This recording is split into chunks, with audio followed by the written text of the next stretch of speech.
പ്രജാപതിം തേജോമയീം നൈഷ്ഠികീം സ്നിഗ്ധാപാംഗവിലോകിനീം ഭഗവതീം മന്ദസ്മിതശ്രീമുഖീം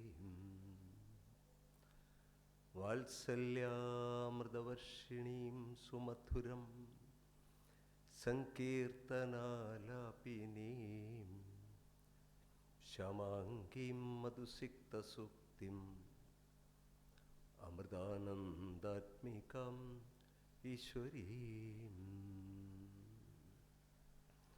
ഗുരുർബ്രഹ്മാ ഗുരുർവിഷ്ണുഃ ഗുരുദേവോ മഹേശ്വരഃ ഗുരുഃ സാക്ഷാൽ പരം ബ്രഹ്മ തസ്മൈ ശ്രീ ഗുരവേ നമഃ. തസ്മൈ ശ്രീ ഗുരവേ നമഃ. തസ്മൈ ശ്രീ ഗുരവേ നമഃ.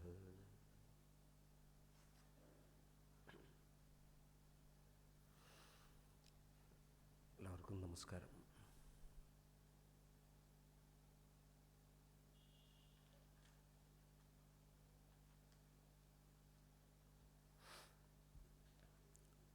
ഇവിടെ അദ്വൈതാശ്രമത്തിൽ എല്ലാ വർഷവും ഇതേപോലെ അന്തർയോഗം നടക്കാറുണ്ട്. അതിലൊക്കെ സ്വാമിജിയുടെ സ്നേഹപൂർണമായ ആ ഒരു വിളി എല്ലാ വർഷവും വരാറുണ്ട്. എന്തെങ്കിലുമൊക്കെ ഇങ്ങനെയുള്ള വിഷയത്തെ സ്വാമിജി നൽകുന്നു, ഭഗവത്ഗീതയെ ആസ്പദമാക്കിയിട്ടുള്ള. അതിലെന്തെങ്കിലും ചർച്ച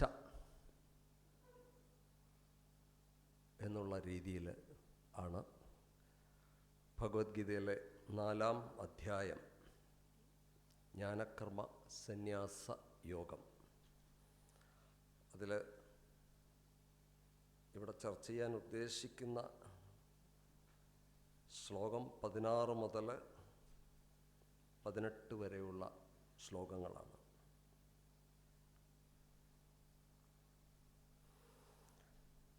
ഇവിടെ 3 കാര്യങ്ങളിലുള്ള ചർച്ചയാണ് പ്രധാനമായിട്ടും ഉള്ളത്. കർമ്മം, വികർമ്മം,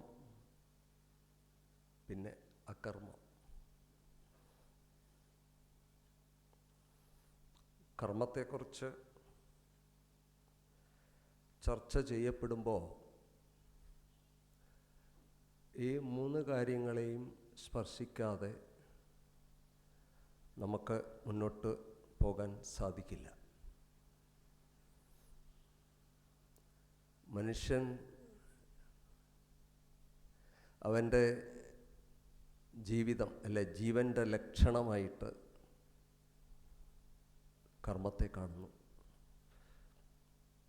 സകല ജീവജാലങ്ങളും ജീവൻ്റെ തുടിപ്പ് കർമ്മത്തിലാണ് നമ്മൾ കണ്ടുകൊണ്ടിരിക്കുന്നത്. ലോകമൊട്ടാകെ നോക്കിയാൽ ചെയ്യപ്പെട്ടത്, സൃഷ്ടിക്കപ്പെട്ടത് എന്നൊക്കെയുള്ള അർത്ഥം കർമ്മത്തിന് വരുന്നുണ്ട്. അങ്ങനെ വരുമ്പം പ്രപഞ്ചം തന്നെ ഒരു കർമ്മമാണ്. പ്രപഞ്ച ക്ഷേത്രത്തിൽ കുടികൊള്ളുന്ന എല്ലാ ജീവജാലങ്ങളും കർമ്മത്തിൽ സഞ്ചരിച്ചുകൊണ്ടിരിക്കുന്നവരുമാണ്. ലോകം മുഴുവൻ എടുത്താൽ ലോകത്തെ മുഴുവൻ ബന്ധിച്ചിരിക്കുന്നത് കർമ്മമാണ്. കർമാനു ബന്ധീനി മനുഷ്യ ലോകെ. മനുഷ്യലോകത്തിൽ പ്രത്യേകിച്ചും പക്ഷികളും മൃഗങ്ങളും എല്ലാം കർമ്മം ചെയ്യുന്നുണ്ടെങ്കിൽ അത് സഹജ വാസനയ്ക്കനുസരിച്ചിട്ട് അവർ കർമ്മം ചെയ്തു പോകുന്നു എന്നുള്ളതാണ്. മനുഷ്യനെ സംബന്ധിച്ച് അവന് കർമ്മത്തോടുള്ള ആസക്തി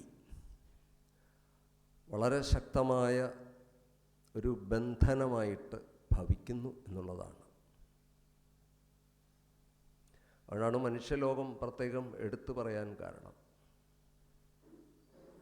എല്ലാവരും കർമ്മത്താൽ ബന്ധിക്കപ്പെട്ടിരിക്കുകയാണ്. നമ്മുടെ കൈയും കാലും വരിഞ്ഞു കെട്ടിയതുപോലെ ഒരു ശ്വാസം മുട്ടലാണ്.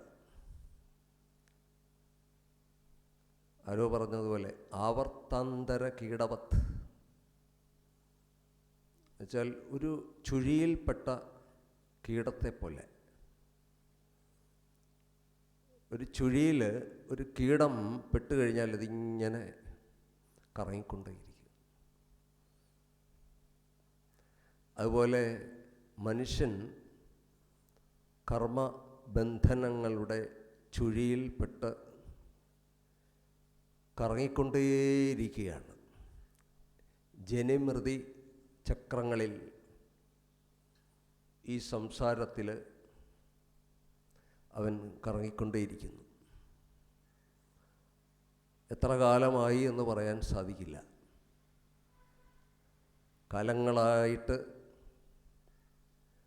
അത് അനുസ്യൂതം സംഭവിച്ചുകൊണ്ടേയിരിക്കുകയാണ്.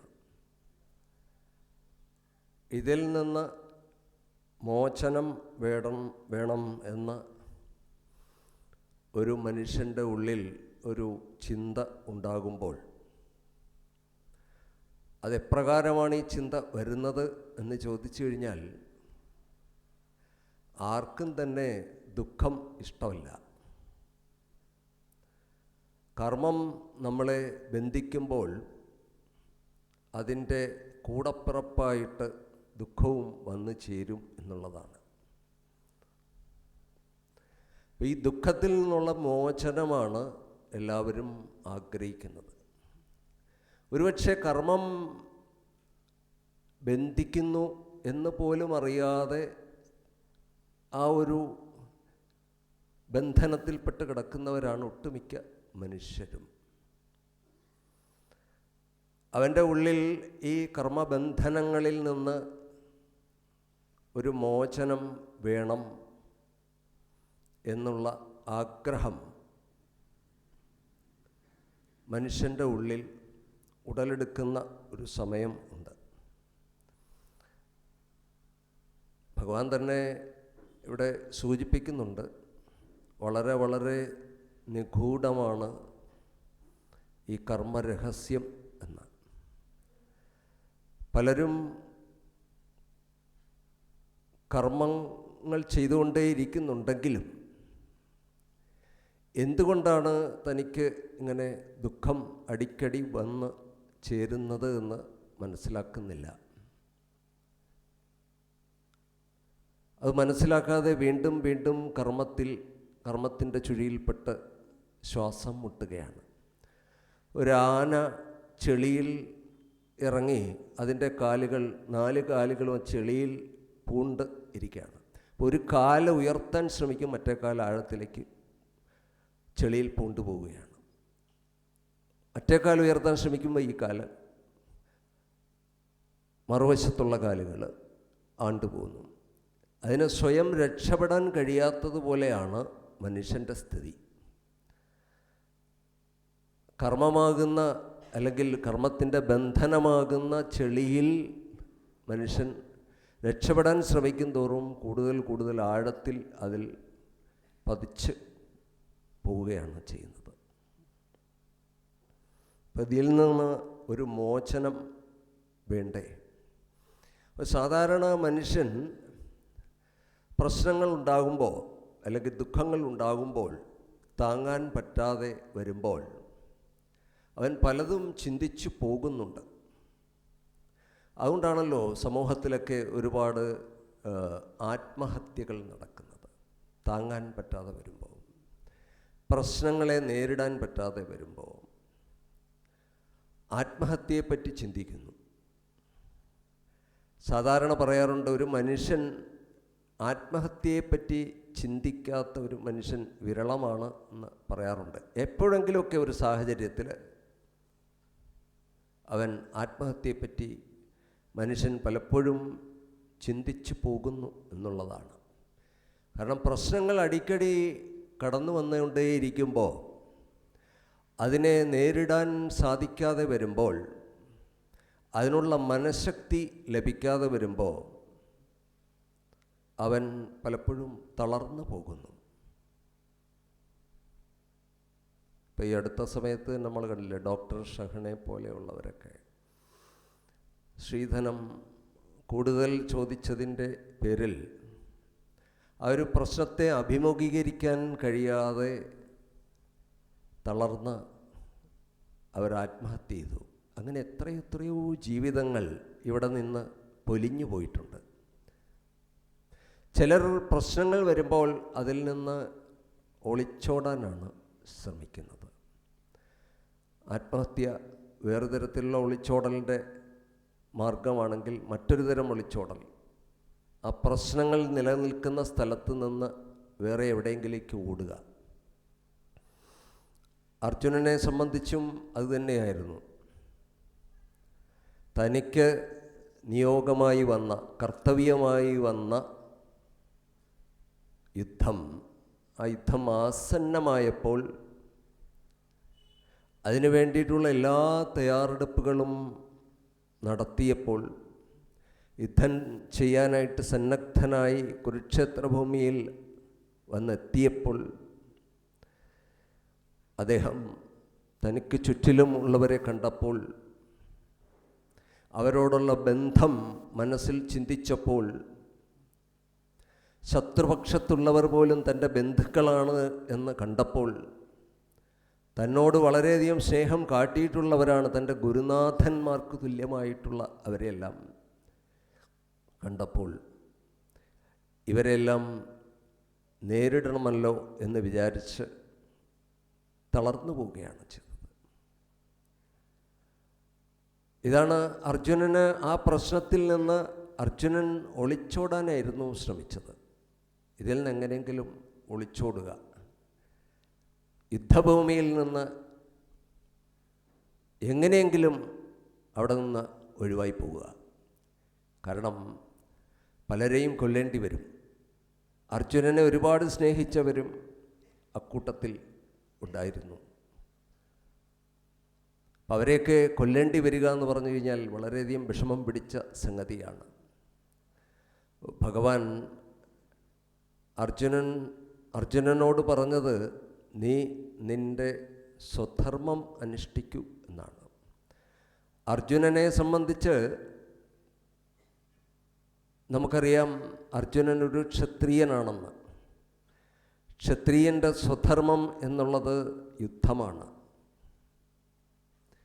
അർജുനൻ്റെ ഗുണകർമ്മങ്ങൾ അതിന് അനുയോജ്യവുമാണ്. അർജുനൻ ചെറുപ്പകാലം മുതൽ അഭ്യാസം നടത്തിയത് ആയോധന കലകളായിരുന്നു. അർജുനൻ്റെ ഗുണകർമ്മം അതുതന്നെയായിരുന്നു. പ്രജകളെ സംരക്ഷിക്കുക, ധർമ്മത്തെ സംരക്ഷിക്കുക, താൻ പഠിച്ച ആ വിദ്യ കൊണ്ട് ധർമ്മത്തെ സംരക്ഷിക്കുക എന്നുള്ള ദൗത്യം അത് അർജുനന് ഏറ്റെടുക്കേണ്ടിയിരുന്നു. കാരണം ജനസമൂഹം മുന്നോട്ട് പോകണമെങ്കിൽ, ശാന്തിയോടും സമാധാനത്തോടും കൂടി പോകണമെങ്കിൽ, അവിടെ ആയുധം ഉപയോഗിക്കേണ്ട സ്ഥലങ്ങളിൽ ഉപയോഗിക്കേണ്ടയാൾ ഉപയോഗിച്ചിരിക്കണം. രാമൻ കാട്ടിലേക്ക് പോകുമ്പോൾ അമ്പും വില്ലും കയ്യിലുണ്ടായിരുന്നു. ജടാധാരിയായിട്ട് പോവുകയാണ്. ജട കെട്ടിയിട്ടുണ്ട്, തപസ്വിയുടെ വേഷമാണ്. സീത പറയുന്നുണ്ട്, അങ്ങയ്ക്ക് ഈ വേഷം യോജിക്കുന്നില്ല. തപസ്വിയുടെ വേഷവും ആയുധവും തമ്മിൽ എന്താണ് ബന്ധം എന്ന് ചോദിക്കുന്നുണ്ട്. അപ്പോൾ രാമൻ പറയുകയാണ്, ഒരു ആർത്തൻ്റെയും ശബ്ദം ഇവിടെ കേൾക്കാൻ പാടില്ല. ധർമ്മത്തിനു വേണ്ടി തൻ്റെ മുമ്പിൽ യാചിക്കുമ്പോൾ ധർമ്മം സംരക്ഷിക്കേണ്ടത് തൻ്റെ കർത്തവ്യമാണ്. ഈ ആയുധം കൊണ്ടാണ് അത് നിറവേറ്റേണ്ടത്. ഒരു രാജാവിൻ്റെ ധർമ്മം അതാണ്, ഭരണാധികാരികളുടെ ധർമ്മം അതാണ്. അവിടെ ആ യുദ്ധം മാമനുസ്മര യുദ്ധജ എന്ന് പറഞ്ഞപ്പോൾ എന്നെ സ്മരിച്ചുകൊണ്ട് യുദ്ധം ചെയ്യൂ എന്ന് പറഞ്ഞപ്പോൾ ക്ഷത്രിയനെ സംബന്ധിച്ചാണ് യുദ്ധം, അല്ലെങ്കിൽ സ്വധർമ്മം എന്ന അർത്ഥം എടുത്താൽ മതി. സ്വധർമ്മമായ കർമ്മം ചെയ്യൂ. കർമ്മം എന്ന് പറയുമ്പോൾ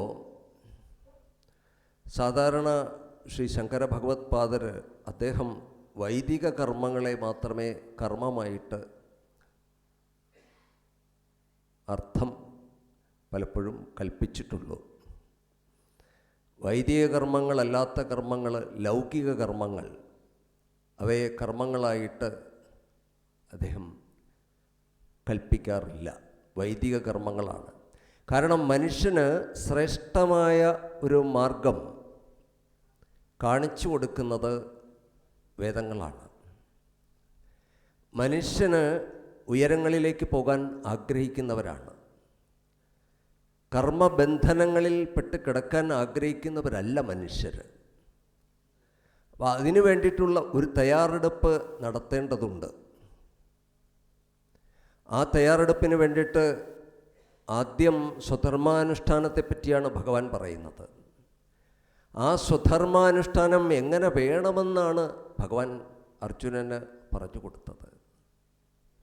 അത് ഈശ്വരാർപ്പണമായി ചെയ്യുമ്പോൾ, അനാസക്തിയോടുകൂടി ചെയ്യുമ്പോൾ, ആസക്തികൾ മാറ്റിവെച്ച് ചെയ്യുമ്പോൾ, സംഘമില്ലാതെ ചെയ്യുമ്പോൾ മാത്രമേ നിനക്ക് മോചനമാർഗം തെളിഞ്ഞു കിട്ടുകയുള്ളൂ. അനാസക്തി യോഗം എന്ന് ഒരു പക്ഷേ മഹാത്മാഗാന്ധി ഭഗവത്ഗീതയെ വിളിച്ചത് അതുകൊണ്ടായിരിക്കണം. അനാസക്തിയോടുകൂടി നീ നിൻ്റെ സ്വധർമാനുഷ്ഠാനം ചെയ്യൂ. അത് മോചനമാർഗമാണ്. കാരണം അത് ചിത്തത്തിന് ശുദ്ധി നൽകും. നമ്മുടെ ചിത്തം എല്ലാം കലുഷിതമാണ്. കാമ, ക്രോധ, ലോഭ, മോഹ, മത, മാത്സര്യങ്ങളാൽ നമ്മുടെ മനസ്സ് കലുഷിതമായിട്ടിരിക്കുകയാണ്. ചിത്തം കലുഷിതമായിരിക്കുകയാണ്.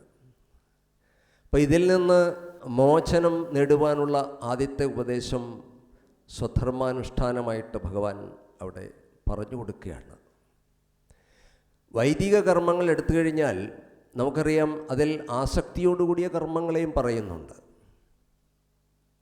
ഉദാഹരണത്തിന് സ്വർഗത്തിൽ പോകാൻ വേണ്ടിയുള്ള കർമ്മങ്ങൾ വേദത്തിൽ വിധിച്ചിട്ടുണ്ട്. അത്തരം കർമ്മങ്ങൾ ചെയ്താൽ സ്വർഗത്തിൽ പോകാം.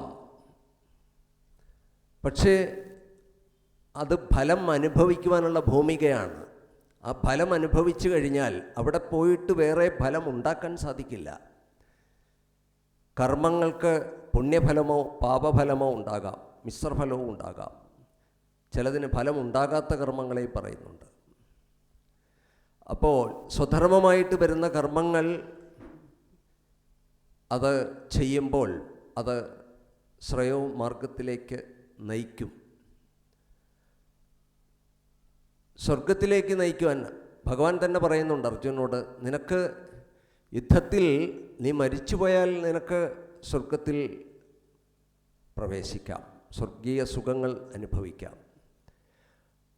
അതേസമയം ജീവിക്കുകയാണ് നിനക്ക് ഈ ഭൂമി അനുഭവിക്കുകയും ചെയ്യാം, ഭൂമിയിലെ സുഖഭോഗങ്ങൾ അനുഭവിക്കാം. അപ്പോൾ കർമ്മങ്ങൾക്ക് രണ്ട് ഫലങ്ങൾ ഉണ്ട്. ദൃഷ്ടഫലവും അദൃഷ്ടഫലവും എന്ന രണ്ട് ഫലങ്ങളെ പറയാം. ഇപ്പോൾ ഒരു ഉദാഹരണത്തിന്, വളരെ വിശക്കുന്ന ഒരാൾക്ക് അന്നം കൊടുത്താൽ അത് കഴിച്ചയാളുടെ വിശപ്പ് അടങ്ങുന്നു. അത് ദൃഷ്ടഫലമാണ്. നമുക്ക് മനസ്സിലാക്കാൻ സാധിക്കും. ദൃഷ്ടഫലം. കൊടുത്തയാൾക്ക് സംതൃപ്തി ഉണ്ടാകുന്നു. അതും ദൃഷ്ടഫലമാണ്. എനിക്ക് കൊടുക്കാൻ സാധിച്ചല്ലോ. തീയിൽ കൊണ്ട് കൈവച്ചാൽ ഉടനെ പൊള്ളും. അത് ദൃഷ്ടഫലമാണ്. നമുക്ക് കർമ്മങ്ങളെയും കർമ്മഫലങ്ങളെയും പലപ്പോഴും കണക്റ്റ് ചെയ്യാൻ സാധിക്കുന്നില്ല എന്നുള്ളതാണ് ജീവിതത്തിൽ മറ്റൊരു കാര്യം. അപ്പം നമ്മൾ വേദങ്ങളെയും ശാസ്ത്രങ്ങളെയും അവിടെ ആശ്രയിക്കേണ്ടി വരുന്നു. നമ്മുടെ ഋഷിമാരെ അവരെ കേൾക്കേണ്ടി വരുന്നു, അവരെ മനസ്സിലാക്കേണ്ടി വരുന്നു. കാരണം അവരിലൂടെയാണ് നമുക്ക്, അതുകൊണ്ടാണല്ലോ തസ്മാ ശാസ്ത്രം പ്രമാണം തേ കാര്യവ്യവസ്ഥിതോ, കാര്യവും അകാര്യവും തിരിച്ചറിയുന്നത് ശാസ്ത്രങ്ങളിലൂടെയാണ്. ശാസ്ത്രമാണ് അതിന് പ്രമാണം. അല്ലെങ്കിൽ നമ്മളിങ്ങനെ കാര്യങ്ങൾ ചെയ്തുകൊണ്ടേയിരിക്കും. അപ്പോൾ കാര്യങ്ങളെയും അകാര്യങ്ങളെയും തിരിച്ചറിഞ്ഞ് വേണം നമ്മുടെ ജീവിതം മുന്നോട്ട് നയിക്കാൻ. അവിടെ ഇത്രയും നിഗൂഢമാണെന്ന് പറയുന്നത്. നമുക്കറിയാം, വലിയ ജ്ഞാനിയായിരുന്ന ഭീഷ്മർ പോലും ഈ കർമ്മത്തിൻ്റെ മണ്ഡലം അത്രയും നിഗൂഢമാണ്. അതിൻ്റെ വശങ്ങളെപ്പറ്റി ചിലപ്പം വിദ്വാൻമാർ പോലും ഭ്രമിച്ചു പോകുന്നു എന്നുള്ളതാണ് ഗീതാകാരൻ കൂടി പറയുന്നത്. ഒരു വലിയൊരു സഭയിൽ വെച്ചൊരു സ്ത്രീ വസ്ത്രാക്ഷേപം ചെയ്യപ്പെടുമ്പോൾ വലിയ നീതിജ്ഞനായ ധർമ്മജ്ഞനായ ഭീഷ്മർക്ക് സംശയം, ഇത് ശരിയോ തെറ്റോ എന്ന് ആലോചിച്ച് നോക്കുക. ഒരു സ്ത്രീ അവിടെ പൊതുസഭയിൽ വെച്ച് അപമാനിക്കപ്പെടുമ്പോൾ, വസ്ത്രാക്ഷേപം ചെയ്യപ്പെടുമ്പോൾ അദ്ദേഹം തലകുനിച്ചിരുന്നു. അത് ശരിയാണോ തെറ്റാണോ എന്ന് ആലോചിച്ചുകൊണ്ട്. അദ്ദേഹത്തിന് ഇടപെടാൻ കഴിഞ്ഞില്ല. അതിൽ അരുത് എന്ന് പറയാൻ അദ്ദേഹത്തിന് കഴിഞ്ഞില്ല. ആ അധർമ്മത്തിന് നേരെ വിരൽ ചൂണ്ടാൻ അദ്ദേഹത്തിന് സാധിച്ചില്ല. ഇയാളാണ് പിന്നീട് ശരശയ്യയിൽ കിടന്നുകൊണ്ട് യുദ്ധനീതിയും ധർമ്മശാസ്ത്രമൊക്കെ ഉപദേശിക്കുന്നത്. അപ്പോൾ പലരും ഭ്രമിച്ചു പോകുന്നു. തനിക്ക് ജീവിതത്തിൽ പലതും അറിയാമെങ്കിലും, പലതും മനസ്സിലായിട്ടുണ്ടെങ്കിലും ജീവിതത്തിൽ പ്രായോഗികമാക്കാൻ പാടുപെടുന്നവരാണ് ബഹുഭൂരിപക്ഷം പേരും. വിദ്വാൻമാർക്ക് കൂടി ഇങ്ങനെയാണെങ്കിൽ സാധാരണ മനുഷ്യൻ്റെ ഗതി എന്തായിരിക്കും എന്ന് ആലോചിച്ച് നോക്കുക. കർമ്മങ്ങളെപ്പറ്റി, കർമ്മഫലങ്ങളെപ്പറ്റി. അപ്പോൾ അവിടെ നമുക്ക് കർമ്മഫലത്തെ, അതിനോടുള്ള ആസക്തിയെ വെടിഞ്ഞുകൊണ്ട് നമ്മുടെ സ്വധർമാനുഷ്ഠാനം ചെയ്യുവാൻ ഉള്ള ഉപദേശമാണ് ഭഗവാൻ ഇതിൽ നിന്നൊരു മോചന മാർഗമായിട്ട് പറയുന്നത്. രണ്ട് വിധത്തിലുള്ള മാർഗം ഭഗവാൻ പറഞ്ഞു കൊടുത്തു. കർമാസക്തിയുള്ളവർക്ക് യോഗത്തിൻ്റെ മാർഗവും, അതുപോലെ സാംഖ്യം ജ്ഞാനികൾക്കായിട്ട്, അല്ലെങ്കിൽ ചിന്താശക്തി കൂടുതലുള്ളവർക്ക് സാംഖ്യത്തിൻ്റെ നിവർത്തി മാർഗവും പ്രവൃത്തി മാർഗവും, യോഗത്തിൻ്റെ പ്രവൃത്തി മാർഗവും എല്ലാം ഭഗവാൻ സംക്ഷിപ്തമായിട്ട് ഉപദേശിച്ച് കൊടുത്തിട്ടുണ്ട്. അതിൻ്റെ വിശദീകരണമാണ് പിന്നീടുള്ള ഓരോ അധ്യായങ്ങളിലും നടന്നുകൊണ്ടിരിക്കുന്നത്. 3-ാം അധ്യായത്തിൽ കർമ്മയോഗത്തിൽ ഭഗവാൻ ഈ കർമ്മബന്ധനങ്ങളെ എങ്ങനെ അതിൻ്റെ കുരുക്കഴിക്കാൻ സാധിക്കും എന്ന് അർജുനന് പറഞ്ഞു കൊടുക്കുകയായിരുന്നു കർമ്മയോഗത്തിലൂടെ. ഇപ്പം സമഭാവന പ്രാക്ടീസ് ചെയ്യാൻ കൂടി ഭഗവാൻ കർമ്മയോഗത്തിൽ പറഞ്ഞു കൊടുക്കുകയാണ്. ഇത് ഭഗവാൻ അർജുനന് പറഞ്ഞു കൊടുക്കുമ്പോൾ ഭഗവാൻ പറയുന്ന ഒരു കാര്യമുണ്ട്. ഈ നാശമില്ലാത്ത ഫലത്തെ കൊടുക്കുന്ന ഈ യോഗം ആദികാലത്തിൽ ഞാനിത് വിവസ്വാന് ഉപദേശിച്ചു. അതായത് ജ്ഞാനകർമ്മ സന്യാസ യോഗത്തിൽ തുടക്കത്തിൽ ഭഗവാൻ പറഞ്ഞു, ഇത് ഞാൻ വിവസ്വാന് ആദിയിൽ ഉപദേശിച്ചു.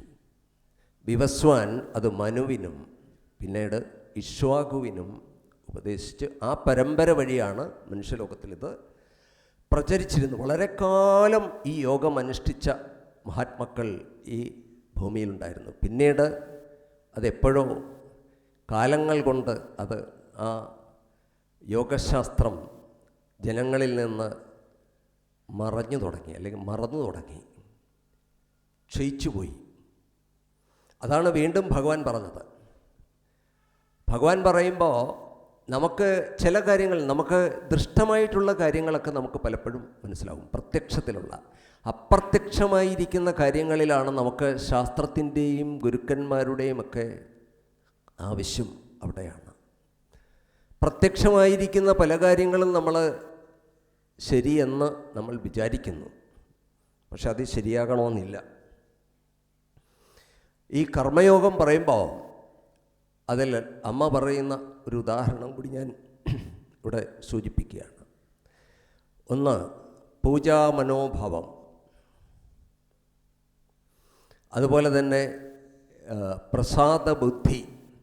ഇത് രണ്ടും ഒരു കർമ്മയോഗത്തിന് ആവശ്യമാണ്. പൂജാമനോഭാവം, നമ്മുടെ കർമ്മങ്ങൾ ഈശ്വരാർപ്പണമായി തീരുമ്പോൾ, ഈശ്വര സ്മരണയോടുകൂടിയതായി തീരുമ്പോൾ, അത് അർച്ചന പുഷ്പങ്ങൾ പോലെ, ആ കർമ്മങ്ങളെല്ലാം പുഷ്പങ്ങൾ പോലെ ചിത്തശുദ്ധിക്ക് ഉതകുന്ന തരത്തിലായി അത് മാറുന്നു.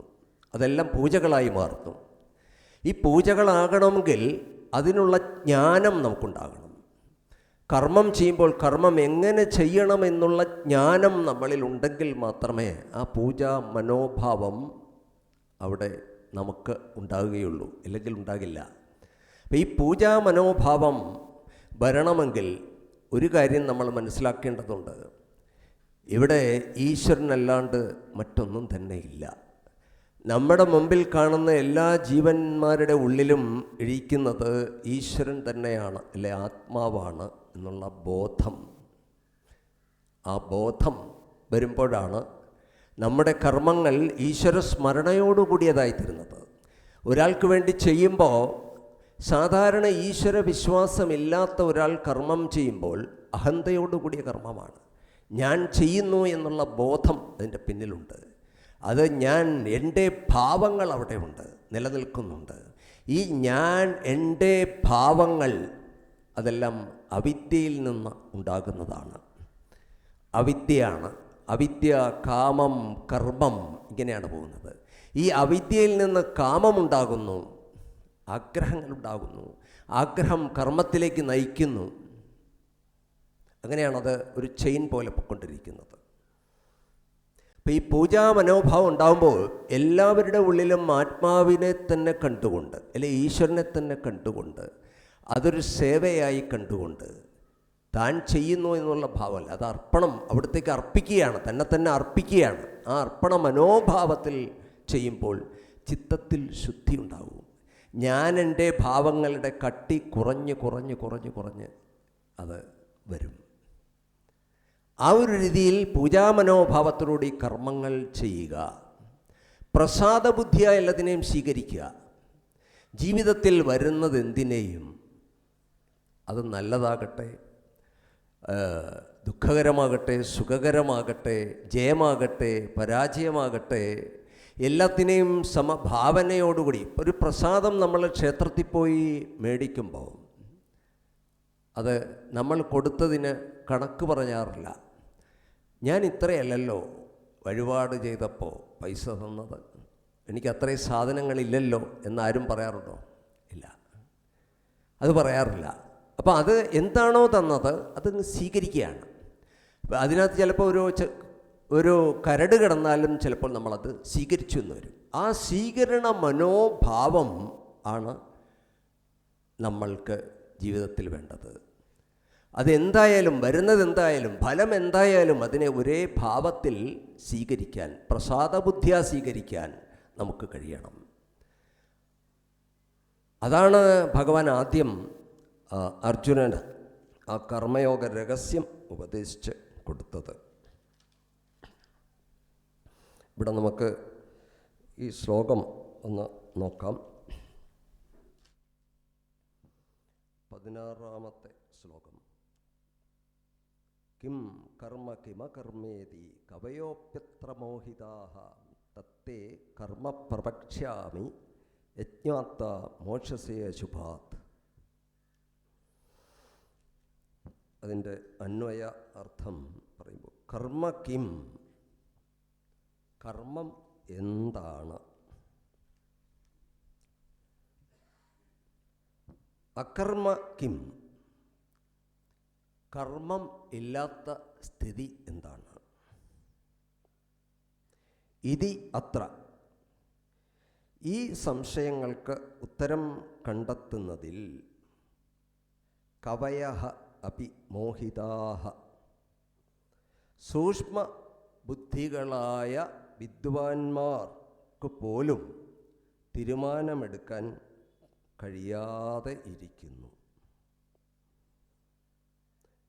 എന്നുവെച്ചാൽ കർമ്മം ഏതാണ്, കർമ്മമില്ലാത്ത സ്ഥിതി ഏതാണ്? ഇതാണ് ഈ ശ്ലോകത്തിലൂടെ പറയാൻ ശ്രമിക്കുന്നത്. യജ്ഞാത്വ, അതുകൊണ്ട് യാതൊന്നറിഞ്ഞാൽ, അശുഭാത് മോക്ഷസേ, സംസാര കാരണമായ കർമ്മബന്ധത്തിൽ നിന്ന് മോചിക്കാൻ കഴിയുമോ? തത്കർമ്മ, ആ കർമ്മ അകർമ്മ ദർശനം. അവിടെ കർമ്മം എന്ന് പറഞ്ഞാൽ കർമ്മവും അകർമ്മവും വരും. തത്കർമ്മ എന്ന് പറയുമ്പോൾ ആ കർമ്മ അകർമ്മ ദർശനം തേ പ്രവക്ഷ്യാമി, നിനക്ക് ഞാൻ പറഞ്ഞു തരാം. കർമ്മം എന്താണ്, അകർമ്മം എന്താണ്? ഇവിടെ രണ്ടും കർത്തൃതന്ത്രമുണ്ട്. കർമ്മം ചെയ്യണമെങ്കിൽ ഞാൻ എൻ്റെ ഭാവങ്ങൾ വേണം.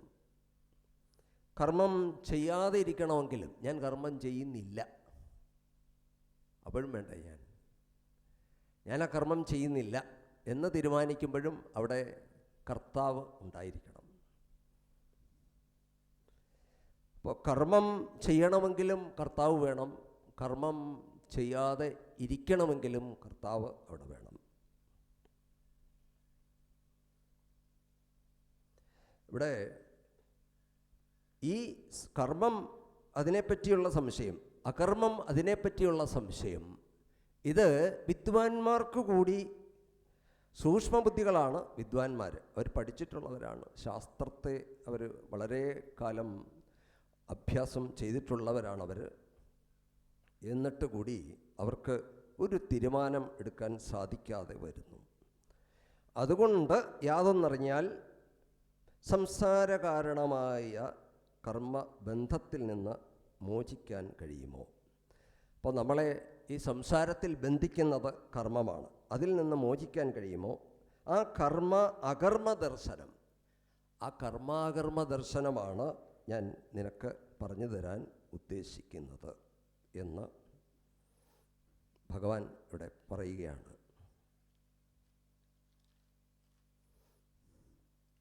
പതിനേഴാമത്തെ കർമ്മണോ ഹബി ബോദ്ധവ്യം, ബോദ്ധവ്യം ച വികർമ്മണഃ, അകർമ്മണശ്ച ബോദ്ധവ്യം, ഗഹന കർമ്മണോ ഗതി.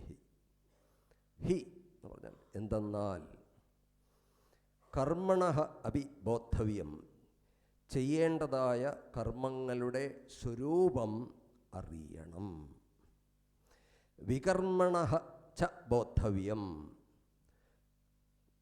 അവിടെ ചെയ്യാൻ പാടില്ലാത്തതായ കർമ്മങ്ങളുടെയും സ്വരൂപം ഗ്രഹിക്കണം. വേദങ്ങളാൽ വിലക്കപ്പെട്ടതാണ് വികർമ്മം എന്ന് പറയുന്നത്. അകർമ്മണഃ ച ബോദ്ധവ്യം, കർമ്മം ഒന്നും ചെയ്യാത്ത സ്ഥിതിയുടെ തത്വം ഗ്രഹിക്കണം. അതിൻ്റെ കർമ്മം ഒന്നും ചെയ്യാത്തൊരു സ്ഥിതിയുണ്ടെങ്കിൽ അത് വെറുതെ മനസ്സിലാക്കിയ പോയാൽ അതിൻ്റെ തത്വം എന്താണെന്ന് ഗ്രഹിക്കണം. കർമ്മണഃ ഗതി, കർമ്മത്തിൻ്റെ ഗതി, അതായത് യാഥാർത്ഥ്യം, ഗഹനമാണ്, രഹസ്യപൂർണമാണ്, വളരെ നിഗൂഢമാണ്.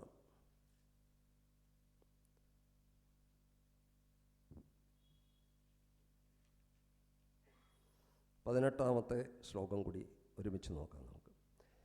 കർമ്മണ്യ കർമ്മയ പശ്യേത്, അകർമ്മണി ച കർമ്മയഃ സബുദ്ധിമാൻ മനുഷ്യേഷു സ യുക്ത കൃഷ്ണകർമ്മകൃത്. കർമ്മണി എന്ന് വെച്ചാൽ കർമ്മത്തിൽ,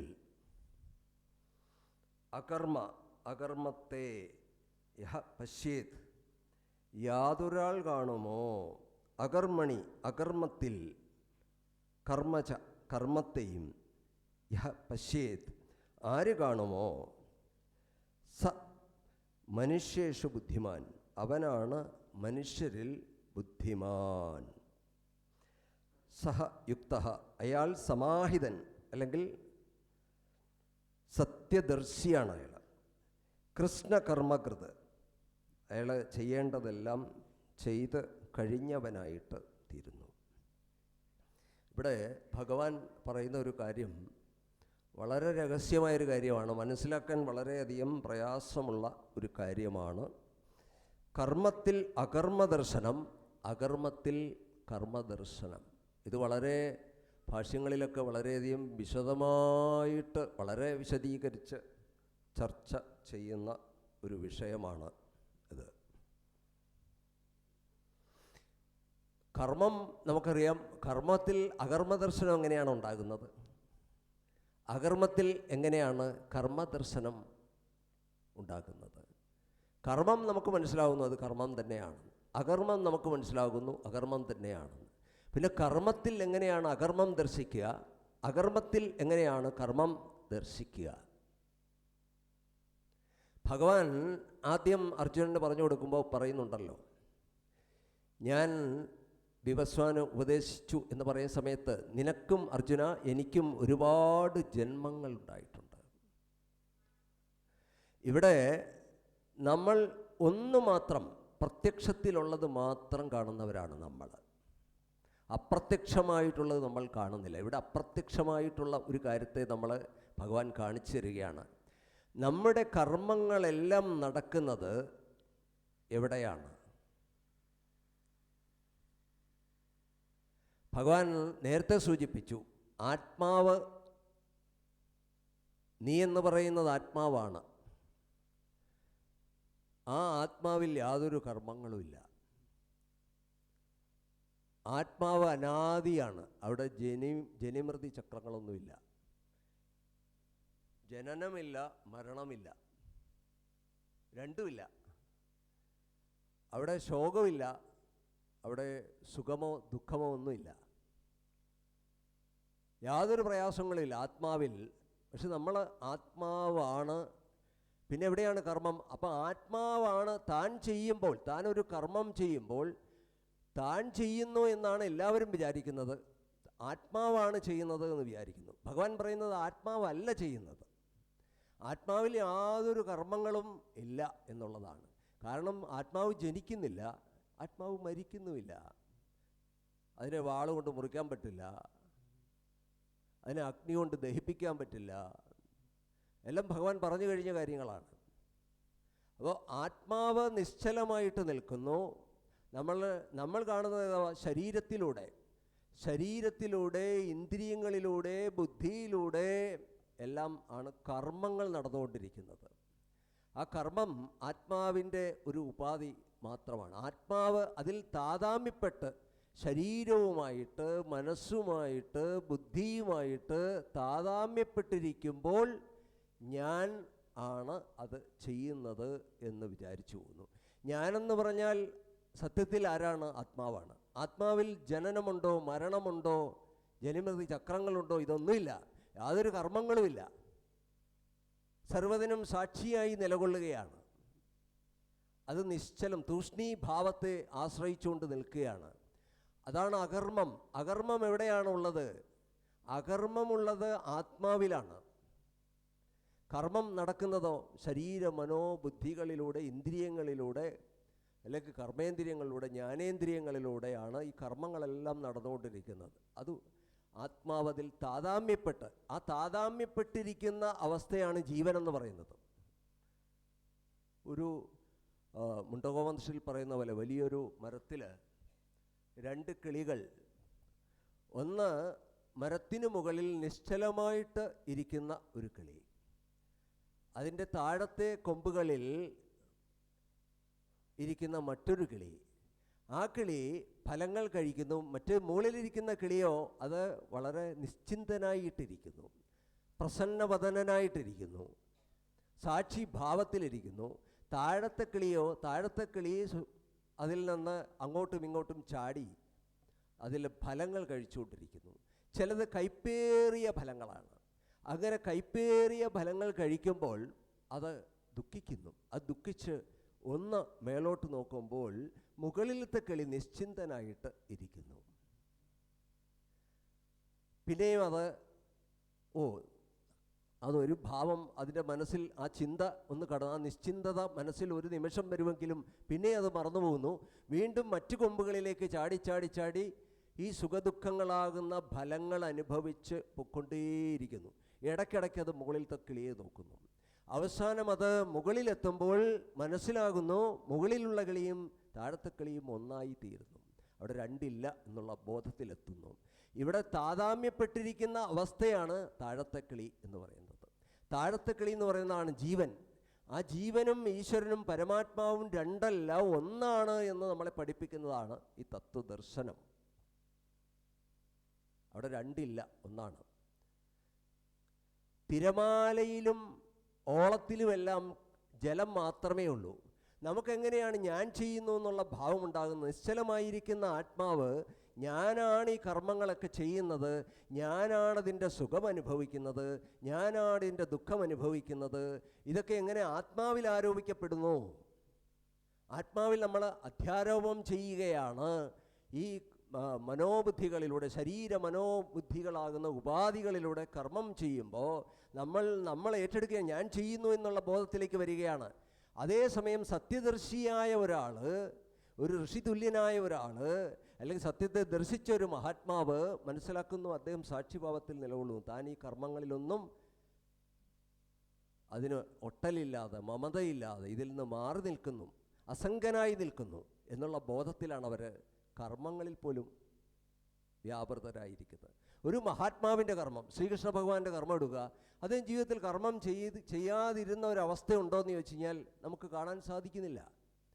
അദ്ദേഹം കുട്ടിക്കാലം മുതൽ കർമ്മനിരതനായിരുന്നു, അവസാന കാലഘട്ടം വരെയും കർമ്മനിരതനായിരുന്നു അദ്ദേഹം. പക്ഷേ ഭഗവാനെ സംബന്ധിച്ച് താൻ കർമ്മം ചെയ്യുന്നതേയില്ല. ആത്മബോധത്തിൽ നിൽക്കുന്ന ഒരാൾക്ക്, താൻ ആത്മാവാണെന്ന് ധരിക്കുന്ന ഒരാൾക്ക് എങ്ങനെയാണ് താൻ കർമ്മം ചെയ്തു, ഞാൻ ചെയ്യുന്നു എന്നുള്ള ബോധം അവിടെ ഇല്ല. കർമ്മത്തിൽ സംഘമില്ലാതെ കർമ്മം ചെയ്താൽ അത് ലോകഹിതത്തിനായിട്ട് ഭവിക്കുന്നു എന്നാണ്. അതിനെ അകർമ്മദർശനമായിട്ട് കണക്കൂട്ടുന്നു. കാരണം നമ്മളെ ബന്ധിക്കുന്ന കർമ്മങ്ങൾ മാത്രം എടുക്കുക, നമ്മളെ ബന്ധിക്കാത്ത കർമ്മങ്ങൾ കർമ്മങ്ങളല്ല, അത് അകർമ്മമാണ് എന്നാണ് പറയുന്നത്. നമ്മളെ ബന്ധിക്കുന്ന കർമ്മങ്ങളാണ് അത് യഥാർത്ഥത്തിൽ കർമ്മങ്ങൾ. അപ്പോൾ ബന്ധന വിമുക്തനായിട്ട്, അനാസക്തനായിട്ട്, അസംഗനായിട്ട് നമുക്ക് കർമ്മം ചെയ്യാൻ സാധിക്കണം. അത് ആത്മാവിൻ്റെ സ്വരൂപത്തെപ്പറ്റി നമുക്ക് അറിയുമ്പോൾ മാത്രമാണ് അത് സാധിക്കുന്നത്.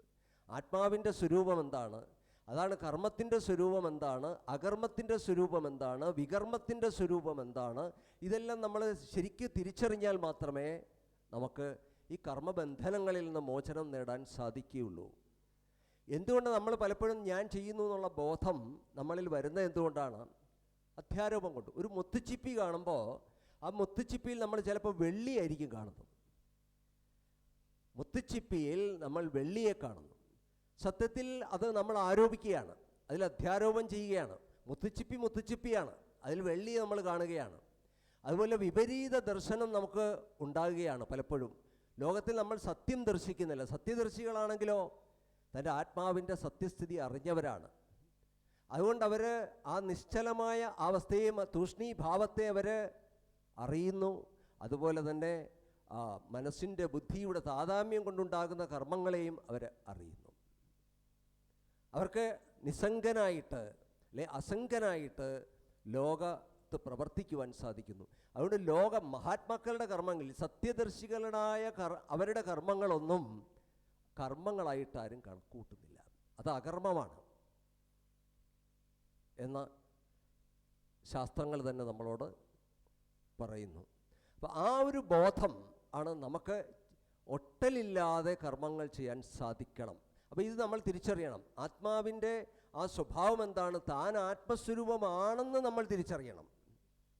ആത്മസ്വരൂപമാണെന്ന് തിരിച്ചറിഞ്ഞുകൊണ്ട് ലോകത്തിറങ്ങി പ്രവർത്തിക്കാൻ നമുക്ക് സാധിക്കണം. മറ്റേതോ കർമ്മങ്ങളൊക്കെ മനസ്സിൻ്റെ, ബുദ്ധിയുടെ, ഇന്ദ്രിയങ്ങളുടെ അതിലെ താതാമ്യപ്പെട്ടിട്ട് ചെയ്യുന്ന കർമ്മങ്ങളാണ്, ഞാൻ ചെയ്യുന്നതല്ല. അപ്പോൾ മഹാത്മാക്കളെ സംബന്ധിച്ച് ഞാൻ ചെയ്യുന്നു എന്നുള്ള ബോധമല്ല, പരമാത്മാവ് എല്ലാം പരമാത്മാവ് ചെയ്യുന്നു. അമ്മയോടൊക്കെ എന്തെങ്കിലും പറയുമ്പോൾ അമ്മ പറയും, ഞാനൊന്നും ചെയ്തിട്ടില്ലല്ലോ, അതെല്ലാം കൃപ എന്ന് പറയും. ഒന്നും ചെയ്യുന്നില്ല, അവിടെ എന്തെങ്കിലും ചെയ്യുന്നു എന്നുള്ള തോന്നൽ പോലും ഇല്ല. അങ്ങനെയുള്ള കർമ്മങ്ങൾ നമ്മളെ ബന്ധിക്കുന്നതേ ഇല്ല. അത് അകർമ്മ തുല്യമായിട്ട് കണക്കുകൂട്ടുന്നു ശാസ്ത്രത്തിൽ. അപ്പോൾ അകർമ്മ ദർശനം, കർമ്മത്തിൽ അകർമ്മ ദർശനം അതാണ്. സംഘമില്ലാതെ അതിൽ നിസ്സംഗനായിട്ട് കർമ്മം ചെയ്യുമ്പോൾ ചിത്തത്തിൽ ഒട്ടലില്ലാതെ താതാമ്യപ്പെടാതെ ആത്മാവിൻ്റെ സ്വരൂപം മനസ്സിലാക്കിയിട്ട് നമ്മൾ ലോകത്ത് ഇറങ്ങി പ്രവർത്തിക്കുമ്പോൾ അവിടെ താൻ പ്രവർത്തിക്കുന്നു എന്നുള്ള ബോധം പോലുമല്ല. അതൊക്കെ സഹജമായിട്ട് ആ പ്രവൃത്തികൾ നടന്നുകൊണ്ടേയിരിക്കുന്നു. ശരീര മനോ ബുദ്ധി തുടങ്ങിയ ഉപാധികളിലൂടെ ഈ കർമ്മമണ്ഡലം നടക്കുന്നു. അത്രയേ ഉള്ളൂ. സത്യത്തിൽ തിരമാലയിലും ഓളത്തിലുമൊക്കെ ഉള്ളത് ജലം തന്നെയാണ് എന്നുള്ള ബോധം. ഇതെല്ലാം കാണുന്നത്, ഈ പ്രപഞ്ചം മുഴുവൻ എന്തെല്ലാം നമ്മൾ കാണുന്നു അതെല്ലാം ആത്മസ്വരൂപം തന്നെയാണ്. ആത്മസ്വരൂപത്തിലാണ് അതെല്ലാം അടങ്ങിയിരിക്കുന്നത്. ഈ ഒരു ബോധം നമുക്കുണ്ടാവും. അമ്മ പറയുന്ന പോലെ ഒരു പൂവ് എന്ന് പറയുകയല്ല, പൂവായി തീരുകയാണ് വേണ്ടത്. നമ്മൾ ആത്മാവിനെപ്പറ്റി നമ്മൾ കേട്ടിട്ടുണ്ട്, ആത്മാവിനെപ്പറ്റി നമ്മൾ ചിന്തിച്ചിട്ടുണ്ട്, ആത്മസ്വരൂപത്തെപ്പറ്റി നമ്മൾ ധാരാളം ചിന്തിച്ചിട്ടുള്ളവരാണ് ശാസ്ത്രങ്ങളിലൂടെ. പക്ഷേ അതെല്ലാം നമ്മുടെ ചിന്തയിൽ മാത്രം നിലകൊള്ളുന്നു, ഇന്ന് ബുദ്ധിയിൽ മാത്രം നിലകൊള്ളുക, നമ്മുടെ അനുഭൂതി തലത്തിലേക്ക് അത് എത്തിയിട്ടില്ല. പൂവെന്ന് പറയുകയല്ല, പൂവായി തീരുകയാണ് വേണ്ടത് എന്ന് പറയാറുണ്ട്. അപ്പോൾ പൂവെന്ന് പറയുന്നതല്ല, പൂവെന്ന് പറയുമ്പോൾ അവിടെ രണ്ടുണ്ട്. ഞാൻ കാണുന്നവനുണ്ട്, പൂവുണ്ട്. അത് പൂവായി തീരൽ എന്ന് പറയുന്നത് രണ്ടില്ല. അത് അദ്വൈത ദർശനമാണ്. അവിടെ രണ്ടില്ല. ആ രണ്ടില്ലാത്ത ബോധത്തിലേക്ക് നമ്മൾ എത്തിച്ചേരണം. അപ്പോൾ അങ്ങനെ വരുമ്പോഴാണ് കർമ്മങ്ങളിൽ അകർമ്മദർശനവും അകർമ്മത്തിൽ കർമ്മദർശനവും ഉണ്ടാകുന്നത്. അപ്പോൾ നമുക്കറിയാം, പലതും വിപരീത ജ്ഞാനമാണ് നമുക്ക് ലോകത്ത് കാണുമ്പോൾ നമുക്കുണ്ടാകുന്നത്. സൂര്യൻ ഉദിക്കുന്നതും അസ്തമിക്കുന്നതും നമ്മൾ ഉദിച്ചുയരുന്നത് നമ്മൾ കാണുന്നു, അസ്തമിക്കുന്നത് കാണുന്നു. സത്യത്തിൽ നമുക്ക് അറിയാം, സൂര്യൻ ഉദിക്കുന്നുമില്ല അസ്തമിക്കുന്നുമില്ല, നമുക്കറിയാം. പിന്നെയോ ഭൂമിയുടെ കറക്കം കൊണ്ടിട്ടാണ് നമുക്ക് തോന്നുന്നത് സൂര്യൻ ഉദിക്കുന്നതും അസ്തമിക്കുന്നതും നമ്മൾ കാണുന്നുണ്ട്. സൂര്യോദയവും സൂര്യാസ്തമയവും ഒക്കെ കാണുന്നുണ്ട്. അത് വിപരീത ദർശനമാണ്. ശരിക്കും ഭ്രമാത്മകമായ ദർശനമാണ്, സത്യത്തിലുള്ള ദർശനമല്ല. ഇതുപോലെയാണ് ഞാൻ ചെയ്യുന്നു എന്നുള്ള ബോധവും, ഞാൻ ലോകത്തിറങ്ങി പ്രവർത്തിക്കും, ഞാൻ ചെയ്യുന്നു ഞാൻ ഈ ഭാവങ്ങളാണ് നമുക്ക് ദുഃഖങ്ങളെ നൽകിക്കൊണ്ടിരിക്കുന്നത്. അവ ശരിയായിട്ടുള്ള സത്യദർശനം നമ്മുടെ ഉള്ളിലുണ്ടാകുമ്പോൾ, താൻ ആത്മസ്വരൂപമാണെന്നുള്ള ബോധം ഉണ്ടാകുമ്പോൾ തനിക്ക് ഭയമുണ്ടാകുന്നില്ല, ശോകമുണ്ടാകുന്നില്ല, മോഹമുണ്ടാകുന്നില്ല. ഇതൊന്നും നമ്മളെ ബാധിക്കുന്നില്ല, യാതൊന്നും നമ്മളെ ബാധിക്കുന്നില്ല. നിസ്സംഗനായിട്ട് നമുക്ക് ഒട്ടലില്ലാതെ കർമ്മങ്ങൾ ചെയ്യാൻ സാധിക്കുന്നു. ഈ ഒരു ബോധത്തിലേക്ക് നമുക്ക് ഉയരണമെങ്കിൽ ആത്മാവിനെ പറ്റി കേൾക്കുകയല്ല, അത് മനനം ചെയ്ത് നമ്മൾ ആത്മസ്വരൂപമാണെന്ന് ഉറപ്പിക്കുകയാണ് വേണ്ടത്. ബുദ്ധിപരമായിട്ട് നമുക്ക് പല കർമ്മങ്ങളും പല വിദ്വാൻമാരൊക്കെ പറയാറുണ്ട്. പക്ഷേ ജീവിതത്തിൽ വരുമ്പോൾ അവർക്ക് ഈ ദർശനം അവിടെ പലപ്പോഴും അവരുടെ ജീവിതത്തിലേക്ക് അത് കടന്നു വരുന്നില്ല, പ്രായോഗികമാക്കി തീർക്കുന്നില്ല, പ്രായോഗികമാകുന്നില്ല. പ്രായോഗിക ദർശനമാണ് നമുക്ക് വേണ്ടത്. പ്രായോഗിക ദർശനം അത് നമ്മൾ പ്രായോഗികമാക്കി തീർക്കണം. ആത്മാവിനെപ്പറ്റി നമ്മൾ കേട്ടാൽ പോരാ, ആത്മാവാണ് താൻ എന്നുള്ള ബോധത്തിലേക്ക് നമ്മൾ ഉറപ്പിക്കുകയാണ് വേണ്ടത്. ഒരു വള്ളത്തേൽ നമ്മൾ സഞ്ചരിക്കുമ്പോൾ, ഒരു ബോട്ടിലൂടെ നമ്മൾ സഞ്ചരിക്കുമ്പോൾ നമുക്കറിയാം, കരയിൽ കൂടി ഇങ്ങനെ കര ഓടുന്നത് പോലെ നമുക്ക് തോന്നും. തെങ്ങും ചുറ്റിലുമുള്ള വീടുകളും അല്ലെങ്കിൽ ആ പരിസരങ്ങളിലുള്ള ആ സൈഡിൽ ആ ഇരു സൈഡുകളിൽ ഇരു പാർശ്വങ്ങളിൽ നമ്മൾ നോക്കിക്കഴിഞ്ഞാൽ ആ വസ്തുക്കളല്ലെങ്കിൽ ഇങ്ങനെ പുറകോട്ട് ഓടുന്നത് പോലെ നമുക്ക് തോന്നും. സത്യത്തിൽ അത് ഓടുന്നതേ ഇല്ല, നമ്മളാണ് ബോട്ടിലൂടെ നമ്മൾ മുന്നോട്ട് സഞ്ചരിച്ചുകൊണ്ടിരിക്കുന്നത്. നമുക്ക് തോന്നും നമ്മൾ ട്രെയിനിൽ യാത്ര ചെയ്യുകയാണ്, അപ്പോൾ നമ്മുടെ ട്രെയിൻ സഞ്ചരിക്കും, വേറൊരു ട്രെയിൻ അവിടെ നിർത്തിയിട്ടിരിക്കുകയാണ്, ആ നിർത്തിയിരിക്കുന്ന ട്രെയിൻ ഓടുന്നതായിട്ട് തോന്നും, നമ്മുടെ ട്രെയിൻ അവിടെ നിൽക്കുന്നതായിട്ട് തോന്നും. വിപരീത ദർശനമാണ്. അപ്പോൾ പലപ്പോഴും ഈ വിപരീത ദർശനം നമുക്ക് കാണാറുണ്ട്. ആകാശത്തിൽ നമ്മൾ എപ്പോഴെങ്കിലും നോക്കിക്കിടക്കുമ്പോൾ, ആകാശത്തിൽ നോക്കുമ്പോൾ നമുക്കിപ്പോൾ പൂർണ്ണ ചന്ദ്രൻ ഉദിച്ചു നിൽക്കുന്ന ഒരു രാത്രി സങ്കല്പിക്കുക. അവിടെ കാർമേഘം ഇങ്ങനെ ഓടിക്കൊണ്ടിരിക്കുമ്പോൾ നമുക്ക് തോന്നും അവിടെ ചന്ദ്രനാണ് ഓടിക്കൊണ്ടിരിക്കുന്നത് തോന്നും. അപ്പോൾ ഈ വിപരീത ദർശനം നമുക്ക് ഇഷ്ടംപോലെ നമ്മുടെ ജീവിതാനുഭവങ്ങളുണ്ട് നമുക്കെല്ലാം. ഈ വിപരീത ദർശനം കൊണ്ടാണ് നമുക്ക് തോന്നുന്നത് ഞാനാണിതെല്ലാം ചെയ്യുന്നത്. ഈ ശരീര മനോബുദ്ധികൾ ആകുന്ന ഇതിലൂടെ ഉപാധികളിലൂടെ പ്രവർത്തിച്ചു കൊണ്ടിരിക്കുമ്പോൾ ഞാനാണ് കർത്താവ് എന്ന് നമുക്ക് തോന്നുകയാണ്. ഞാനല്ല സത്യത്തിൽ കർത്താവ്, ഞാൻ ആത്മസ്വരൂപമാണ്, ഞാൻ കർത്താവല്ല. ഞാനൊരു യാതൊരു കർമ്മത്തിൻ്റെയും കർത്താവ് ഞാനല്ല. കാരണം ആത്മാവിൽ യാതൊരു കർമ്മവുമില്ല. ആത്മാവിന് ജനനവുമില്ല, മരണവുമില്ല, ഒന്നുമില്ലെങ്കിലോ എന്നാലോചിച്ച് നോക്കുക, ഇതൊന്നുമില്ലല്ലോ. അപ്പോൾ ഈ ഒരു ദർശനം നമുക്ക് ശരിയായ കാഴ്ചപ്പാട് ഭഗവാൻ നമുക്ക് ഇതിലൂടെ നൽകുകയാണ്. ശരിയായ കാഴ്ചപ്പാട്. ആ ശരിയായ കാഴ്ചപ്പാടിലൂടെ വേണം നമ്മൾ മുന്നോട്ട് പോകാൻ തന്നെ. അപ്പം ഇങ്ങനെ ശരിയായ കാഴ്ചപ്പാട് ഉള്ളവനെയാണ് ഭഗവാൻ സബുദ്ധിമാൻ മനുഷ്യേഷു, മനുഷ്യരിൽ വെച്ച് അവനാണ് ഏറ്റവും ബുദ്ധിമാൻ എന്ന് ഭഗവാൻ ഇവിടെ പറയുന്നത്.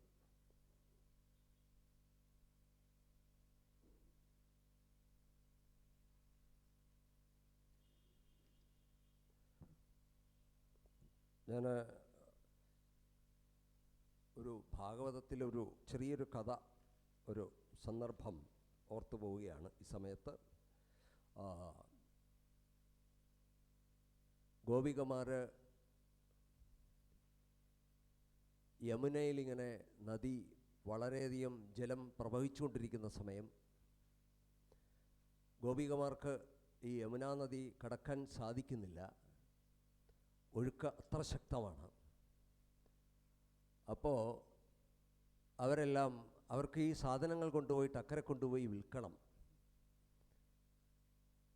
അവർ ദുർവാസാവ് മഹർഷിയെ പോയി കണ്ടു. മഹർഷിയെ പോയിട്ട് അദ്ദേഹത്തെ പോയി നമസ്കരിച്ചു. അപ്പോൾ അദ്ദേഹം വിശേഷങ്ങളൊക്കെ ചോദിച്ചു. എങ്ങോട്ട് പോകുമെന്ന് ചോദിച്ചു. അപ്പോൾ പറഞ്ഞു, ഇങ്ങനെ യമുനാ നദി കടന്ന് അക്കരെ ഞങ്ങൾ ഈ പാലും തൈരും ഒക്കെ വിൽക്കാനായിട്ട് പോവുകയാണ്. പക്ഷേ കടക്കാൻ സാധിക്കുന്നില്ല. അതിൻ്റെ പ്രവാഹം, അതിശക്തമായ പ്രവാഹം കൊണ്ട് കടക്കാൻ സാധിക്കുന്നില്ല എന്ന് പറഞ്ഞു. അപ്പോൾ ആ സമയത്ത് ദുർവാസാവ് ഭക്ഷണം കഴിച്ചുകൊണ്ടേയിരിക്കുകയായിരുന്നു. ഭക്ഷണമൊക്കെ കഴിച്ചു. കൈ കഴുകി അദ്ദേഹം പറഞ്ഞു, ഗോപികമാരോട് പറഞ്ഞു, നോക്കൂ ഗോപികമാരെ, ഞാൻ ഒന്നും കഴിച്ചിട്ടില്ലെങ്കിൽ യമുന വഴിമാറി തരട്ടെ. ഈ ദുർവാസാവ് മഹർഷി ഒന്നും കഴിച്ചിട്ടില്ലെങ്കിൽ യമുന വഴിമാറി തരട്ടെ എന്ന് പറയാൻ പറഞ്ഞു. യമുന വഴിമാറി എന്നൊരു കഥയുണ്ട്. അവിടെ ദുർവാസാവിനെ സംബന്ധിച്ച് താനല്ല കഴിക്കുന്നത്, താനല്ല കർത്താവ്.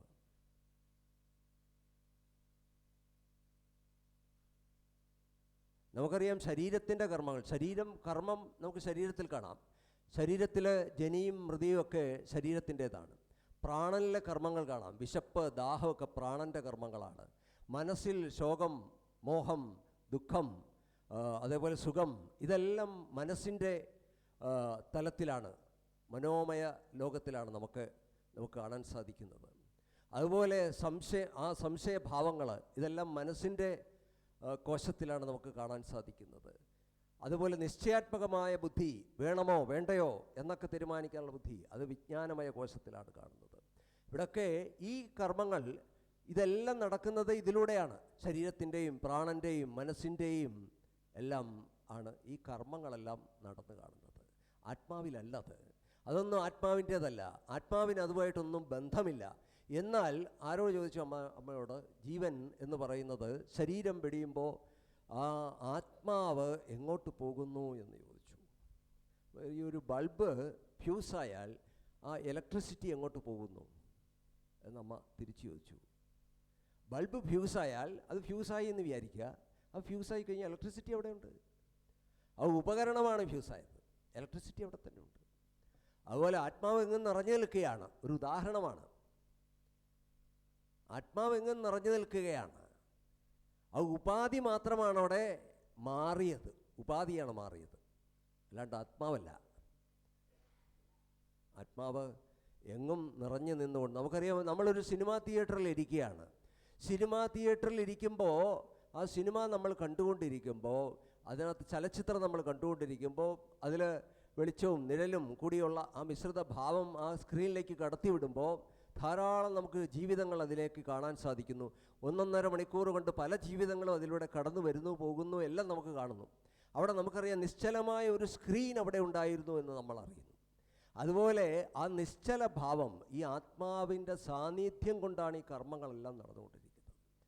ഉദാഹരണത്തിന്, ഒരു സൂര്യൻ ഉദിച്ചു കഴിഞ്ഞാൽ ആ സൂര്യൻ ഉദിക്കുന്ന മാത്രയിൽ, സൂര്യനൊന്നും ചെയ്യുന്നില്ല, ആ സൂര്യൻ ഉദിച്ച മാത്രയിൽ പക്ഷികൾ, ഉദയസൂര്യൻ ഉദിച്ചു കഴിയുന്ന സമയത്ത് നമുക്കറിയാം അവിടെ പക്ഷികൾ കൊമ്പുകൾ അല്ലെ വൃക്ഷശിഖരങ്ങളിൽ നിന്ന് പറന്നു പോകുന്നു. അല്ലെങ്കിൽ അത് കുറച്ചു നേരം ഒന്ന് ഉല്ലസിക്കുന്നു. ആദ്യം കുറച്ചൊന്ന് പറന്നുല്ലസിക്കുന്നു ആദ്യം. അതിനുശേഷം ഇര തേടി പോകുന്നു, അതിൻ്റെ കർമ്മമണ്ഡലത്തിലേക്ക് അത് പൊക്കൊണ്ടിരിക്കുന്നു. അതിനുശേഷം അത് അസ്തമയമാകുമ്പോൾ തിരിച്ചു വരുന്നു. തിരിച്ചു വന്ന് തിരിച്ച് ആ കൂട്ടിലേക്ക് വന്ന് ചേക്കേറുന്നു. ഇതെല്ലാം നടക്കുന്നു. ആ സൂര്യൻ്റെ സാന്നിധ്യം കൊണ്ട് ഇതെല്ലാം കർമ്മമണ്ഡലമാകെ അവിടെ മുഖരിതമായി തീരുന്നു. ആ ചേഷ്ടകളെല്ലാം തന്നെ നടന്നു പോകുന്നു. അതേസമയം സൂര്യന് അതുമായിട്ട് ബന്ധമൊന്നുമില്ല. അതുപോലെ ആത്മാവിന് കർമ്മങ്ങളുമായിട്ട് ബന്ധം ഇല്ല എന്നുള്ളതാണ്. അതിൻ്റെ സാന്നിധ്യത്തിൽ ഇതെല്ലാം നടന്നുകൊണ്ടേയിരിക്കുന്നു, സഹജമായിട്ട് നടന്നുകൊണ്ടേയിരിക്കുന്നു. ഈ ഒരു ഭാവം നമ്മൾ മനസ്സിലാക്കുക തന്നെ വേണം ജീവിതത്തിൽ. അപ്പോൾ ആത്മാവിൻ്റെ ആ നിശ്ചല തത്വത്തെ നമ്മൾ ഉള്ളിൽ ഉറപ്പിക്കണം, നിശ്ചയമായിട്ട് ഉറപ്പിക്കണം.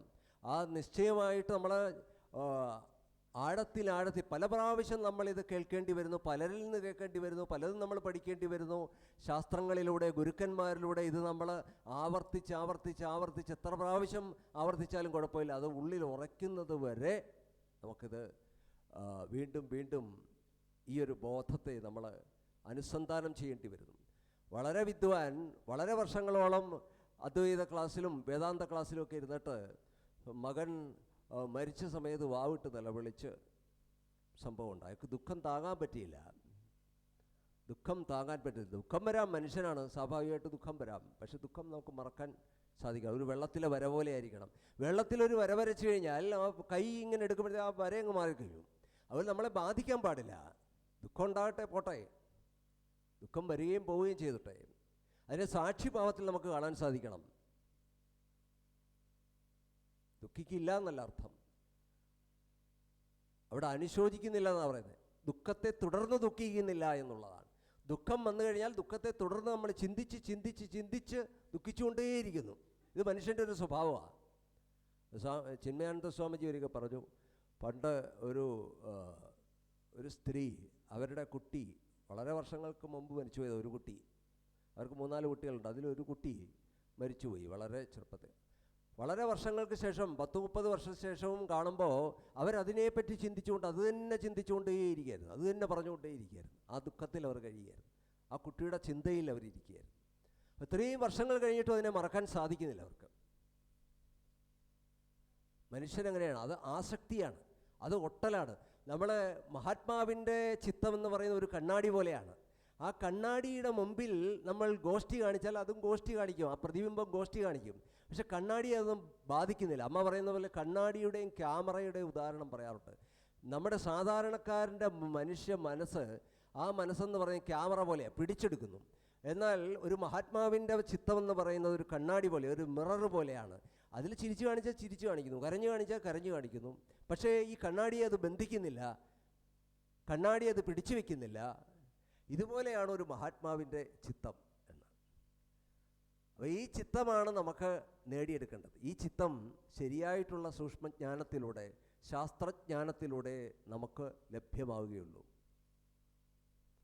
അതുകൊണ്ട് തീർച്ചയായിട്ടും നമ്മൾ ആ ഒരു ബോധം ആണ് സത്യത്തിൽ ഈ ഗീതാശാസ്ത്രത്തിലൂടെ കടന്നു പോകുമ്പോൾ, ഒരുപക്ഷെ എനിക്കൊന്ന് കർമ്മത്തെപ്പറ്റി ഇത്രയും വിശദമായിട്ട് വിശദീകരിച്ചിട്ടുള്ള മറ്റൊരു ശാസ്ത്രം കണ്ടെത്താൻ പ്രയാസമാണ്. ഭഗവത്ഗീത പോലെ ഇത്രയും വിശദീകരിച്ച് കർമ്മത്തിൻ്റെ എല്ലാ വശങ്ങളെപ്പറ്റിയും, പല വശങ്ങളെപ്പറ്റിയും അത് ചർച്ച ചെയ്യുന്നു എന്നുള്ളതാണ്. എങ്കിലേ നമുക്ക് കർമ്മം എന്താണ്, വികർമ്മം എന്താണ് എന്നൊക്കെ നമുക്ക് തിരിച്ചറിയാൻ, അകർമ്മം എന്താണ്, അകർമ്മ ദർശനം എന്താണ്, ഇതെല്ലാം നമുക്ക് തിരിച്ചറിയാൻ സാധിക്കുകയുള്ളൂ. അല്ലേ? മനസ്സിലായില്ല. നമ്മൾ ആ കർമ്മത്തിൻ്റെ ബന്ധനങ്ങളിൽ നിന്ന് നമ്മൾ മോചനം നേടേണ്ടിയിരിക്കുന്നു.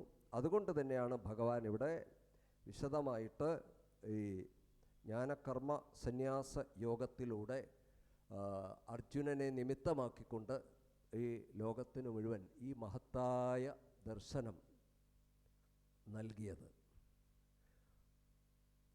ഒരാൾ മോളിൽ നിന്ന് സംസാരിക്കുന്നു, വേറൊരാൾ താഴെ നിന്ന് കേൾക്കുന്നു. മോളിൽ നിന്ന് പറയുന്ന ആളുടെ കേൾക്കുന്നില്ലെങ്കിൽ, നമ്മൾ ആ ചെവിയിലേക്ക് പോകുന്നില്ലെങ്കിൽ അതുകൊണ്ട് എന്താ പ്രയോജനം? അത് നമ്മുടെ ചെവിയിലേക്ക് അത് തറഞ്ഞു കയറണം, അത് ആഴങ്ങളിലേക്ക് പ്രവേശിക്കണം, നമ്മുടെ ഹൃദയത്തിലേക്ക് അത് പ്രവേശിക്കണം. സത്യം, ആ സത്യദർശനം നമ്മുടെ ബുദ്ധിയിലിരുന്നാൽ പോരാ, അത് ഹൃദയത്തിലേക്ക് ഇറങ്ങി വരണം. അത് സത്യവും ശിവവും സുന്ദരവുമായി മാറണം, അത് മംഗളകരമായി തീരണം. അത് സുന്ദരം. അപ്പോഴേ നമ്മുടെ കർമ്മങ്ങളിലൂടെ അത് സുന്ദരമായി തീരുകയുള്ളൂ. ആ സത്യം നമ്മുടെ ഉള്ളിലേക്ക് ബോധിച്ചാൽ ബുദ്ധിയിൽ നിന്ന് ഹൃദയത്തിലേക്ക് ഇറങ്ങണം നാം. ആ ഹൃദയത്തിൽ ഇറങ്ങിക്കഴിഞ്ഞാൽ നമ്മുടെ കർമ്മങ്ങളിലൂടെ അത് പുറത്തേക്ക് വരണം. അത് നമുക്ക് ഒരു കൈ മുറിഞ്ഞു കഴിഞ്ഞാൽ മറ്റേ കൈ, അല്ലെങ്കിൽ ഇവിടെ എന്തെങ്കിലും ഒരു പരിക്ക് വന്നു കഴിഞ്ഞാൽ മറ്റേ കൈ തലോടുന്നു. അപ്പോൾ എൻ്റെ കൈ തന്നെയാണത്. അപ്പോൾ സകലതിലും എൻ്റെ എന്നുള്ള, എല്ലാം എൻ്റേത് എന്നുള്ള ഭാവം, ഈ വ്യക്തി എന്നുള്ള ഈ ശരീരത്തിലിരിക്കുന്ന പരിമിതമായ ഞാനല്ല, ഈ പ്രപഞ്ചം മുഴുവൻ നിറഞ്ഞു നിൽക്കുന്ന ആ ഒരു ബോധത്തിലേക്ക്, ഇതെല്ലാം ഞാൻ തന്നെ എന്നുള്ള ബോധത്തിലേക്ക്, തോന്നുന്നതാകിൽ അഖിലം ഞാൻ എന്നുള്ള ബോധത്തിലേക്ക് നമ്മൾ ഉയരണം. അപ്പോഴേ എല്ലാവരെയും നമുക്ക് തന്നെപ്പോലെ സ്നേഹിക്കാനുള്ള ആ അവസ്ഥ സംജാതമാകുന്നത് അപ്പോഴാണ്. എല്ലാവരെയും തന്നെപ്പോലെ, താൻ ആത്മസ്വരൂപമാണ്, അവനും ആത്മസ്വരൂപമാണ്. താൻ മറ്റൊരാളെ സഹായിക്കുന്നു എന്നുള്ള ബോധം അവിടെയില്ല. ഞാൻ വേറൊരാളെ സഹായിക്കുന്നു എന്നുള്ള ഭാവം അവിടെയില്ല. താൻ തന്നെയാണ്. തൻ്റെ കണ്ണിൽ കൈ കൊണ്ടു കഴിഞ്ഞാൽ നമ്മളെ കൈ അല്ല നഖം കൊണ്ടാൽ നമ്മളെ കൈ നഖം അടിച്ചാലും പൊട്ടിക്കില്ലല്ലോ, കൈ അടിച്ചാലും പൊട്ടിക്കുമോ? ഇല്ലല്ലോ. അതുപോലെ നമ്മളവിടെ ആരെയും ഉള്ളുകൊണ്ട് ആരെയും വിദ്വേഷിക്കുന്നില്ല, ഉള്ളുകൊണ്ട് ആരെയും വെറുക്കുന്നില്ല. അതാണ് ആത്മദർശനം. ആ ആത്മദർശനമാണ് നമ്മൾ ജീവിതത്തിൽ നേടിയെടുക്കേണ്ടത് എന്ന് ഈ ശ്ലോകങ്ങളിലൂടെ നമുക്ക് പഠിപ്പിക്കുകയാണ്. തീർച്ചയായിട്ടും ഈ നാശമില്ലാത്ത ഫലത്തെ കൊടുക്കുന്ന ഈ യോഗം, അതിനാൽ ഞാൻ വിവസ്വാന് ഉപദേശിച്ചു എന്ന് പറഞ്ഞാൽ ഇത് പുത്തൻ അറിവൊന്നുമല്ല. എത്രയോ കാലം മുമ്പേ ഈ കാര്യങ്ങൾ ഭഗവാൻ പറഞ്ഞു കഴിഞ്ഞാണ്. ഭഗവാൻ അവിടെ എത്രയോ ജന്മങ്ങൾ കഴിഞ്ഞു പോയെങ്കിലും അർജുനൻ അതിലും ഉണ്ടായിരുന്നു.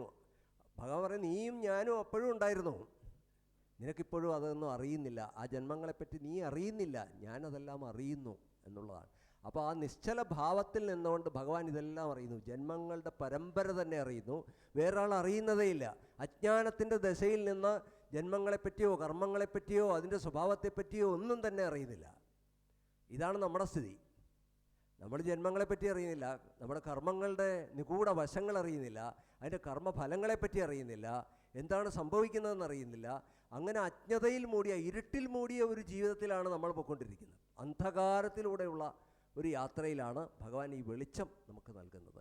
ഈ വെളിച്ചം ഉൾക്കൊണ്ടുകൊണ്ട് നമ്മൾ മുന്നോട്ട് പോവുകയാണെങ്കിൽ തീർച്ചയായിട്ടും നമുക്ക് ജീവിതത്തിൽ നമുക്ക് സന്തോഷം നഷ്ടപ്പെട്ടു പോകാതെ എപ്പോഴും ആ പ്രസന്ന ഭാവം നിലനിർത്തിക്കൊണ്ട് മുന്നോട്ട് പോകാൻ സാധിക്കും. അത് സാധിക്കട്ടെ എന്ന് പ്രാർത്ഥിക്കുകയാണ്. ഞാൻ കൂടുതൽ നീട്ടുന്നില്ല. എല്ലാം